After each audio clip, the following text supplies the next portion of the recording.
and that'll have the effect of cooling the atmosphere. That could be true to a certain extent, but it's at least 10 times more that we are heating than any way we could possibly cool it that way. We always talk of carbon dioxide, but methane, which you can see in the middle curve here, is also increasing. So here's carbon dioxide amounts increasing, here's methane increasing. This is nitrous oxide, which is produced mostly through agriculture. That's also increasing. That's also a greenhouse gas. Methane is natural gas. It's great to burn methane, I guess, because it puts out about half as much CO2 as coal. We get methane by what? What's that new process? Fracking. You're right, by fracking. The problem with it is that if methane leaks, anybody know how much more potent a greenhouse gas it is than carbon dioxide? How much heavier a blanket it is? 20 to 80 or 83 times more potent than carbon dioxide. So when methane leaks, we've got a serious problem. This slide shows you methane bubbling up near Fairbanks, Alaska, due to thawing of the permafrost. A lot of methane is locked up in the permafrost. So the solution to that is to burn it, put the carbon dioxide into the atmosphere instead, because it's a lot better than having the methane leak. Here you can see a crater in Siberia. And that crater results from the collapse. It's like a sinkhole. It collapsed because of the permafrost melted. What's down there? Methane. So there's methane being released. Plus, you can see here are trees, full-grown trees. This is how deep the crater is. That's organic matter. Now that organic matter can decompose, what happens when organisms decompose? My biology students, what's given off? CO2, yes. CO2. When we were in Alaska, the tour guide on the train to Denali pointed out drunken forests. Why are the trees tipping? Because the permafrost is what? Melting. Yes, so the trees are tipping. It's just evidence. It doesn't matter that the trees are tipping, but what it tells us does matter. Many feedback mechanisms exist in climate science. I don't know all the details of climate science. It's really complicated. What we do know is that snowpack, when you have snow, the snowpack only absorbs about 15% of the sun's radiation, of the heat. We'll just call it heat. When that snowpack melts and you have just bare ice absorbs about 35% of the incoming radiation. And when the bare ice melts and you have just plain water, it absorbs about 93% of the incoming radiation. So the more ice that melts, as in this glacier, the more radiation is what? Absorbed. Yes. And the more radiation that's absorbed, the higher the temperature gets, and the more what? The more ice melts, yes. And the more ice melts, the more radiation is absorbed. The causes of the 5 mass extinctions that took place, in all cases, carbon dioxide was, at least in part, if not totally, responsible for the increase in temperature.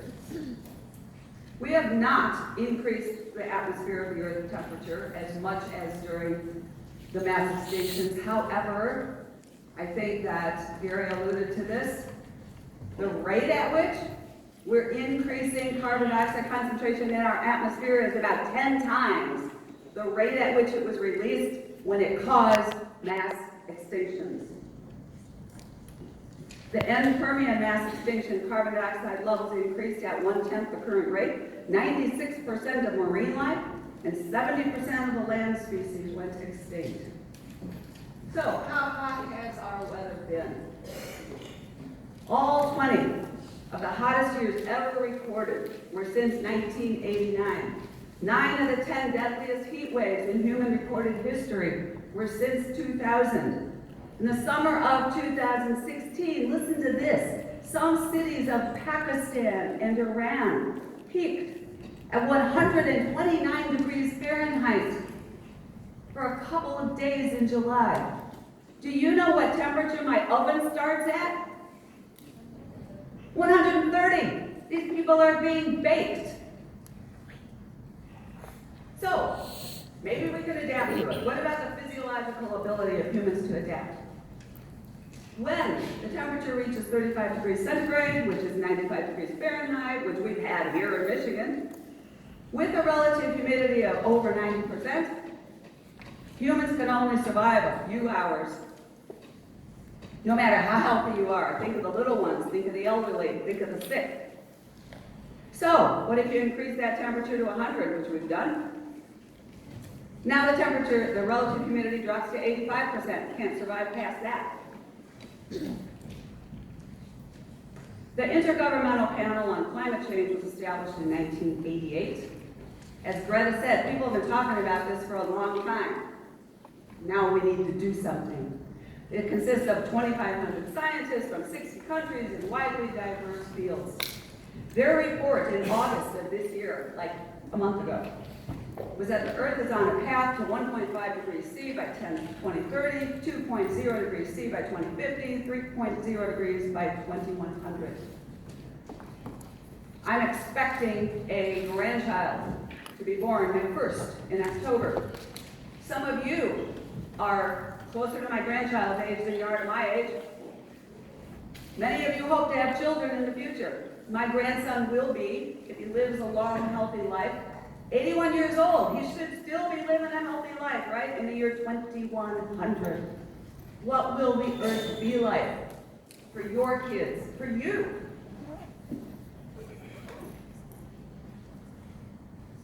So the IPCC report said that to prevent this, we need to do all kinds of things, enhancing energy efficiency, expanding wind, solar. If we had all day, I'd go through all these with you. I'd love to talk to you more later. If not, sea level rise, coral reef destruction, which is the base of the worldwide food web, by the way, flooding, wildfires, extreme heat and cold, famine, and the effects are particularly severe on the world's poor. We know that. This is a social issue too. The U.S. is the biggest contributor of carbon dioxide into the atmosphere per capita. The U.S. is second if you look per country, in which case China is first. So what are the effects of all this on biodiversity, on living organisms on Earth? Well, for starters, humans make up 30% of the Earth's terrestrial vertebrates, including mammals. Farm animals make up another 67%. There's more farm animals mass than there is mass of humans on Earth. That leaves 3%. So the rest of the vertebrates on Earth make up about 3% of the total vertebrates on Earth. And you know what? I graduated from high school in 1970. So during my adult lifetime, that number's been cut in half. It was 6% then, it's 3% now.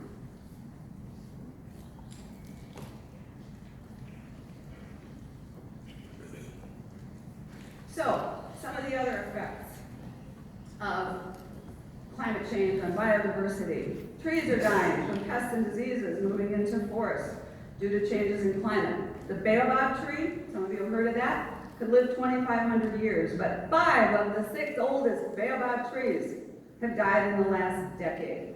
Some of you may know the Epic of Gilgamesh.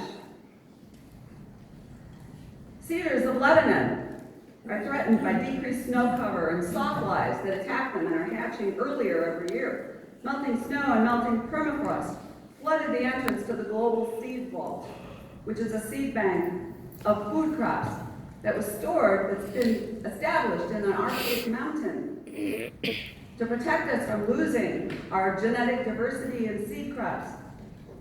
So because of the melting of the permafrost, there was a flood at the door to the Arctic seed vault, which makes questionable our ability to hide our seeds that way. Ticks bearing Lyme disease and Rocky Mountain spotted fever have increased. Jellyfish have multiplied. 2/3 of the Earth's oxygen is produced by phytoplankton, floating little plant-like organisms.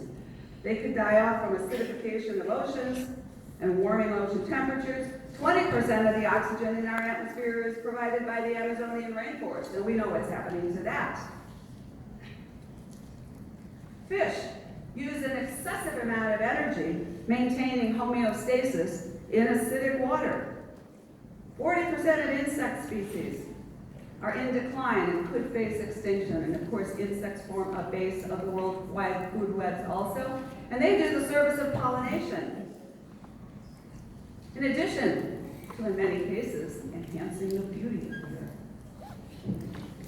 So what are the effects on things we really need, like corn, wheat, rice, barley? They can only evolve to adapt to higher temperatures. If variation exists in their genomes or a mutation happens to arise by chance, that's unlikely. We don't have that kind of genetic diversity stored away somewhere. And the yields of corn plants have already flatlined. A 2-degree increase will cut corn yields by 18%, a 4-degree increase by 50%. High carbon dioxide levels cause calcium, iron, and protein in plants to decrease, just when we need more of that due to rising human population size. Goldenrod pollen from the Smithsonian that was collected in 1842, compared with pollen from today, the protein content has declined by 1/3. That's bad for bees that need the protein and other pollinators. Crop pests thrive in heat as warmer temperatures accelerate the metabolism and reproductive rates of many pests, including aphids and corn borers. Invasive species like Asian carp thrive in this kind of stuff. Phragmites. These plants grow all over this area. You drive down a little road where there aren't buildings and you see these beautiful grasses. They're tall, they blow in the wind. They're covered with snow in the winter and they look really beautiful. And guess what else lives in there? Nothing. Nothing else can live there. They outcompete all the native species. Wind farms. Wind farms are an alternative, right, to fossil fuels. Do wind turbines kill birds? In fact, they do. 200,000 to 500,000 birds of 200 species die per year from wind farms. So does that mean we shouldn't have wind farms? Well, let's put this into perspective for the people that use this as an excuse to keep using fossil fuels. Agricultural pesticides cause the death of 67 million birds per year. Autos cause the death of 200 million birds per year. Buildings and windows cause the death of 600 million birds per year. And guess what kills even more? In the billions? Cats, yes, cats. Cats kill 2.4 billion per year. So let's put it in perspective and build those wind turbines. There are a lot of prevention efforts to avoid the deaths of birds by the wind turbines. And again, if we have time, we go into those. We don't. We have many other dangers to biodiversity that we need to worry about. Why does biodiversity matter? Well, for starters, living organisms hold soils together. They filter water, they cycle nutrients, they buffer pests and diseases. Think what happens when you don't have biodiversity, like during the monocultures in the Irish potato famine. This is a trumpeter swan that lived out there on Territorial Road. 432 species of North American birds are threatened with extinction. 1.5 billion fewer breeding birds exist today than did 40 years ago. That's not ancient history. It might be to you young people, but it's not to the rest of us. These are osprey nesting. 80% of all plants, including our food plants, and 90% of all angiosperms are pollinated by animals. So loss of pollinators is devastating to our food supply. 90% of the insects that pollinate and that eat plants can develop and reproduce only on specific plants, including this monarch butterfly caterpillar that was in my backyard on our butterfly weed, which is a type of milkweed. We need to plant these things, encourage biodiversity. The International Union for the Conservation of Species report tells us that 40% of amphibians, 34% of conifers, 33% of reef corals, 31% of sharks and rays, 27% of specific crustaceans, 25% of mammals and 14% of birds are at serious risk of extinction. And they put out what is called the Red List, and this really is the world's most comprehensive information source on conservation status of these organisms. So, getting to the nitty-gritty, what can you and I do? Be informed and vote intelligently. And my friend Kathleen, what is that website again that you can go to learn about candidates? Vote411.org. You can learn where these candidates stand on climate change in the 2020 election. Encourage your friends and loved ones. Tell them what you know. Tell them what you've learned. Tell them how serious this is. One of the other things you can do, well, you can do a whole lot of other things there. One of those things you can do is just consider a more vegetarian diet. I'm not a vegetarian. One of my favorite foods is cheeseburgers. I have to have one every now and then. But if you just cut down on the amount of meat, beef, for example, that you eat, instead of eating it 5 times a week, eat it 3 times a week. That would help. Why is that? Fresh water is used to grow feed for animals and to wash away manure and other waste. Pesticides, hormones, antibiotics enter the environment and threaten all life on Earth. Also, a cow releases between 70 and 120 kilograms of methane per year on the average. Therefore, the release of 100 kilograms of methane per year from each cow is equivalent to approximately 2,300 kilograms of carbon dioxide per year. That same amount of carbon dioxide is generated by burning about 25 gallons of gas. So if you're driving a car that gets 25 miles per gallon, 25 times 25, so you can drive 625 miles on that much carbon dioxide, or that much carbon equivalent putting out by cows. So livestock counts for about 18% of carbon emissions in carbon dioxide equivalents.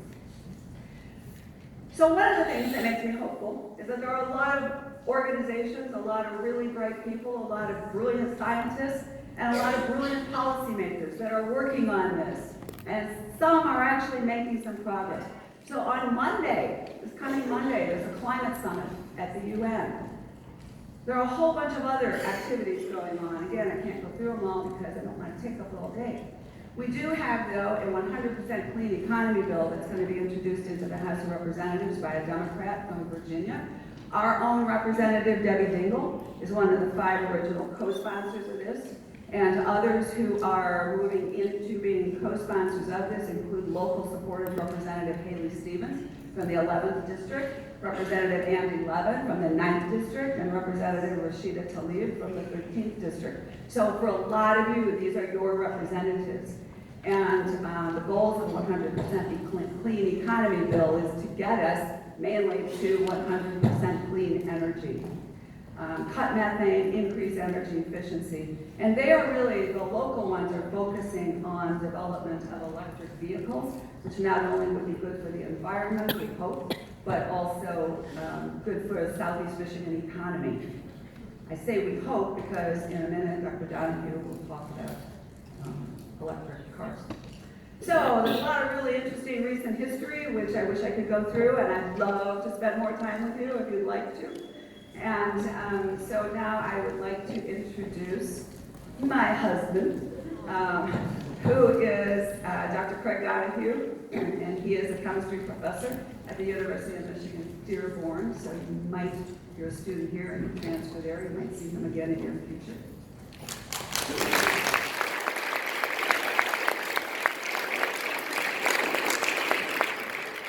Thank you so much for all of your attention while I sped through that information. Again, I'd be happy to talk more with you. He's not good at technology, he's just a chemist.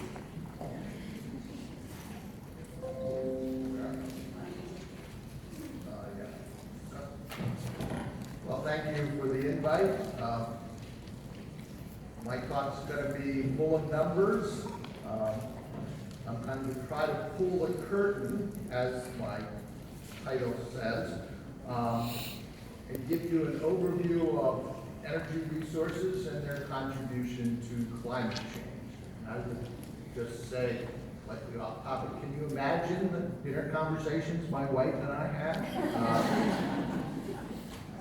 Very interesting. All right. So, I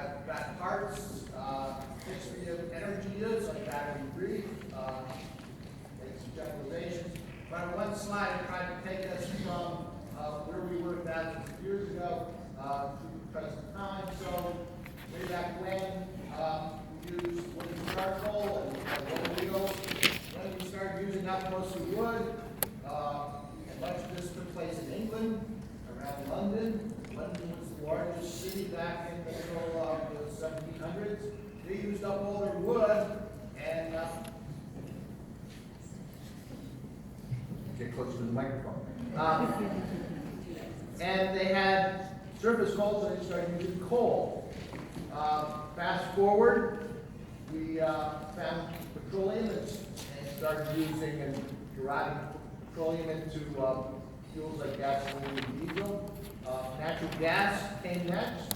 It was slow to take hold because we have to move natural gas by pipelines. And it was really in this country only after World War II that those pipelines really were extended. We also, around that time, built dams to produce hydroelectricity. In the 1990s or so, electric power arrived. More recently,